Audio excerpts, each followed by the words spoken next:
इमाम साहब तकरीर कर रहे थे नमाज के बारे में कि लोगों नमाज नहीं पढ़ते हो अल्लाह चमड़ी खींच लेगा।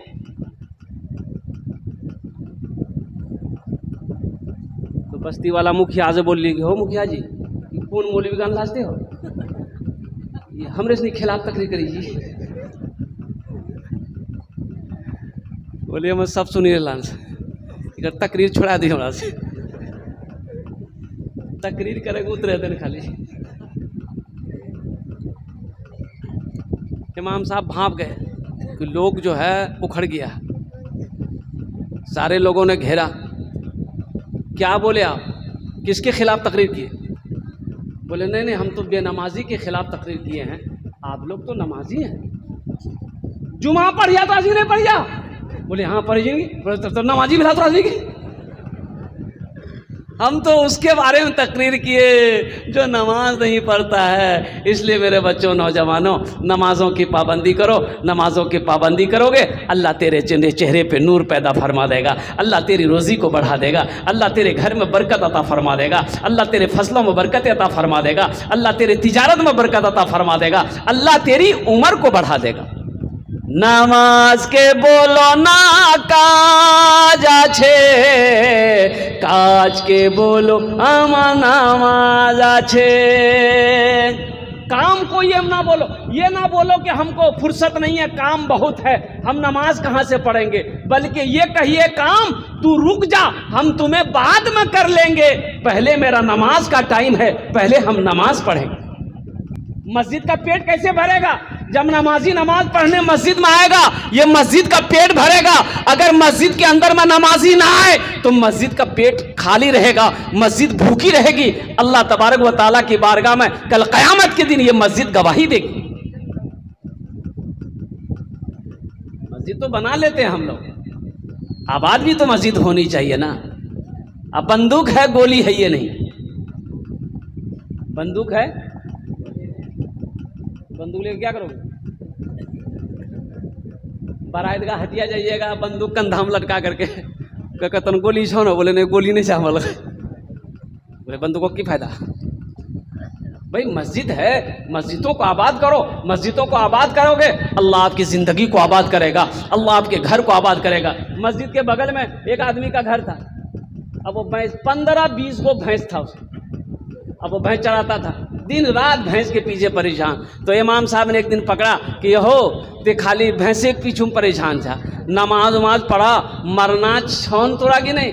बोला हाँ मरना तो छा हो, लेकिन की करबो देखे जाने बहुत परेशान रहे जिन में दिनों भैंस चरावे जिन आ घास काटी गाने जी, घास खिलेते उलेते गोबर साफ करते करते रात गुजरी जाइए, अच्छे नहीं जाओ। तो इमाम साहब ने कहा कि भैंस पाल रहे हैं, नमाज पढ़िएगा ना, अल्लाह आपकी रोज़ी को बढ़ा देगा, अल्लाह आपकी रोज़ी को।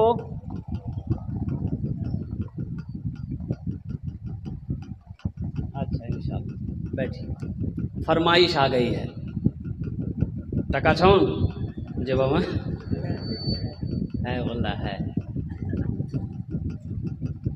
इमाम साहब ने कहा कि अल्लाह तेरी रोज़ी को बढ़ा देगा, और हकीकत कहा जो नमाज पढ़ेगा अल्लाह उसकी रोज़ी को बढ़ा देगा। सुभान अल्लाह बोले तो माशाअल्लाह।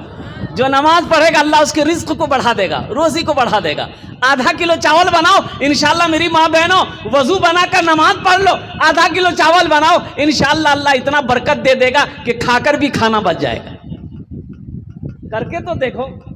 नमाजों नौजवानों सुनो, मेरी जबान काट देना, सिर्फ 40 दिन 40 डेज, 40 दिन तुम 5 वक्त नमाज पाबंदी के साथ पढ़कर देखो। अल्लाह अगर तेरी जिंदगी को ना बदल दे तो फिर कहना। अल्लाह जिंदगी को ना बदल दे मेरे भाई, आजमा कर देखो 40 दिन बाजमात नमाज पढ़कर 40 दिन देख लो, एक चिल्ला करके देख लो, इंशाअल्लाह अल्लाह तेरी जिंदगी को बदल देगा। अल्लाह इंशाअल्लाह जिंदगी से गम को निकाल कर खुशी को डाल देगा। अल्लाह तेरे घर में खुशहाली पैदा कर देगा। अल्लाह बीमारी को दूर करके तेरे घर के अंदर में तंदुरुस्ती अता फरमा देगा। पढ़कर तो देख। इमाम साहब ने समझाया कि नमाज पढ़वा नहीं तो तोर भैंस दूध बेची देता हूँ। हाँ अगर बेसी दूध देती तो हमें कल्ले से पढ़वा। 5 बजे सुबह अजान होती थी, 4 बजे भोर में आ गया। अजान हो गई, जमात खड़ी हुई, फजर की नमाज पढ़ा 2 रकात, नमाज वमाज पढ़ के दुआ मांग के घर गया, बेचारा देखा कि एक भैंस मर गई। बोले की बिली हो मुँह कल की आ रहा पढ़ो नमाज थे भैंस मर लौन।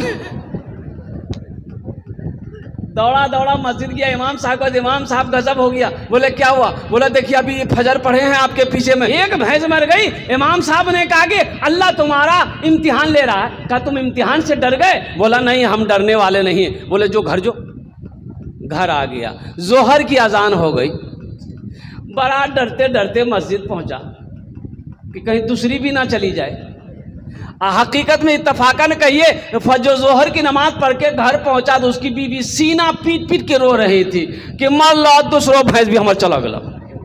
अब जब पहुंचा देखा दूसरी भैंस मर गई।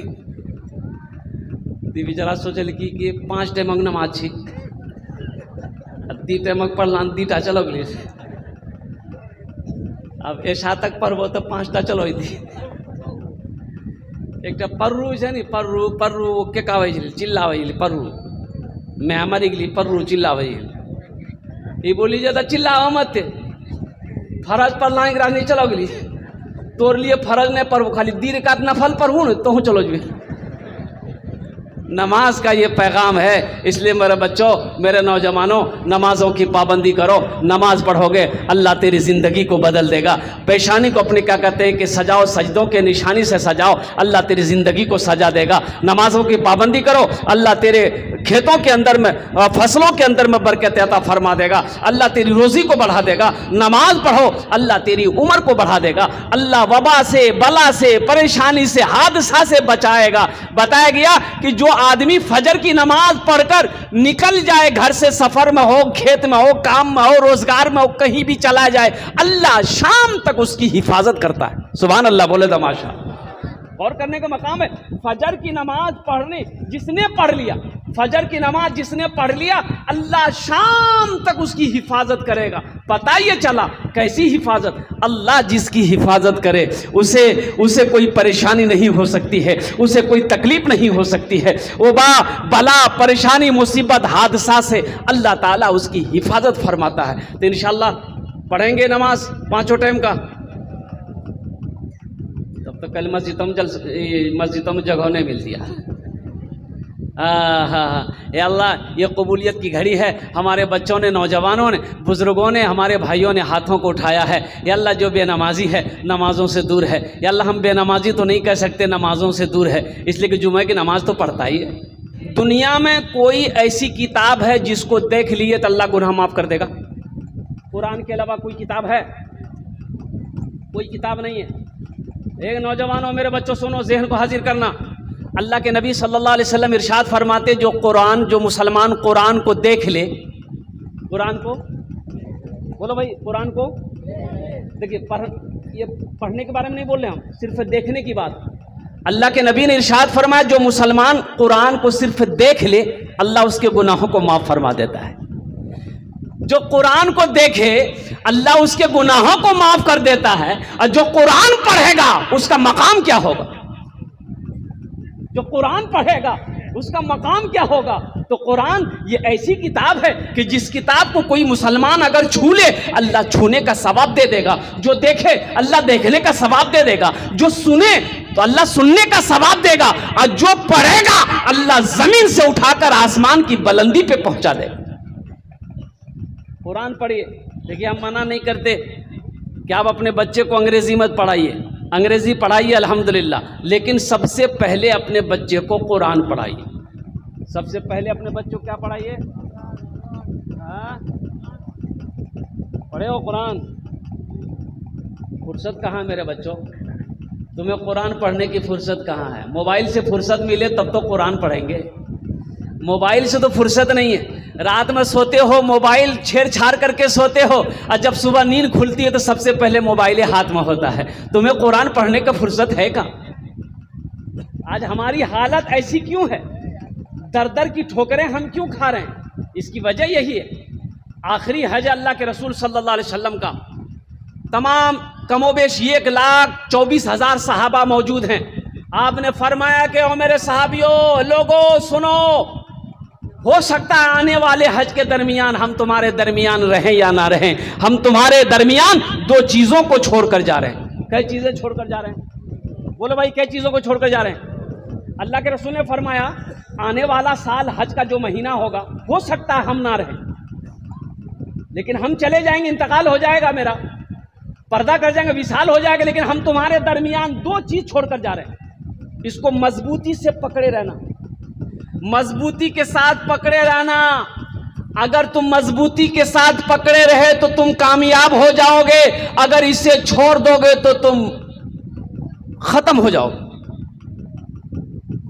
कोई कौम तुम्हारी इज्जत नहीं करेगी। तो सहाबा ने अर्ज किया, या रसूल अल्लाह वो दो चीजें क्या है? तो अल्लाह के रसूल सल्लल्लाहु अलैहि वसल्लम ने इरशाद फरमाया, पहली चीज अल्लाह का कुरान छोड़कर जा रहा हूं। पहली चीज क्या छोड़ के जा रहे हैं भाई? बोलो भाई, क्या छोड़ के जा रहे हैं? अल्लाह का कुरान छोड़कर जा रहे हैं। इसे मजबूती के साथ पकड़े रहना, मजबूती के साथ थामे रहना।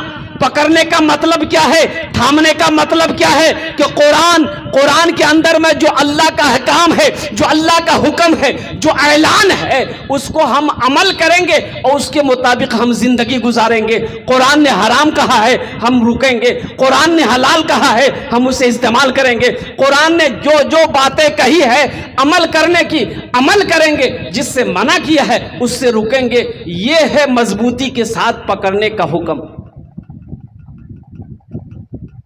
कहाँ अमल है? कुरान पढ़ने का तो टाइम नहीं है। कितने लोग आज फजर की नमाज कुरान शरीफ की तिलावत से शुरू किए हैं? फजर की नमाज के बाद कुरान शरीफ कितने लोग सूरह यासीन पढ़े हैं, सूरह रहमान पढ़े हैं? कितने लोग हैं भाई? ज़रा हाथ उठाइए, मैं देखना चाहता हूँ। बताइए, चारों ना आदमी नहीं। वाह सुभान अल्लाह। सूरह यासीन कहती है, सूरह यासीन है ना? अरे सूरह यासीन है नहीं हो? यासीन बल कुरानिल हकीम इन्नका लमिनल मुरसलीन अला सिराति मुस्तकीम तंजीलल अज़ीज़िर रहीम। और कुर्बान, जो सूरह यासीन कहती है, जो मुझे सुबह को पढ़ लेगा, आहा, जो मुझे सुबह को पढ़ लेगा, जो सुबह मुझे तिलावत कर लेगा, शाम तक मैं उसकी हिफाजत करूंगी। सुभान अल्लाह बोले दा माशाअल्लाह। आयतल कुर्सी, आयतल कुर्सी कहती है, अच्छा आयतल कुर्सी जानते हैं ना? अल्लाहु ला इलाहा इल्ला हुवल हय्युल क़य्यूम ला ताख़ुज़ुहु सिनतुन वला नौम लहु मा फ़िस समावाति व मा फ़िल अर्द मन ज़ल्लज़ी यशफ़अु इंदहु इल्ला बिइज़्नि यअलमु मा बैना अयदीहिम व मा ख़ल्फ़हुम वला युहीतूना बिशैइन मिन इल्मिहि इल्ला बिमा शाअ वसिअ कुर्सियुहुस समावाति वल अर्द वला यऊदुहु हिफ़्ज़ुहुमा व हुवल अलिय्युल अज़ीम। आयतल कुर्सी कहती है कि जो भी अल्लाह का बंदा, अल्लाह की बंदी रात में मुझे 3 बार पढ़ ले। कै बार पढ़ ले भाई? कै बार पढ़ ले भाई? बोलो भाई। 3 बार पढ़ ले रात में। जो भी अल्लाह का बंदा, अल्लाह के बंदी मुझे 3 बार पढ़ ले, सुबह तक वो नींद की आगोश में चला जाए, मैं उसके घर की हिफाजत करती रहूं। चोर चोरी नहीं कर सकता है, डाकू डाका नहीं डाल सकता है, आग जला नहीं सकती है। और कुर्बान जाओ, अल्लाह सुबह तक आपके घर की हिफाजत करवाएगा, अल्लाह सुबह तक आपके घर की हिफाजत करेगा।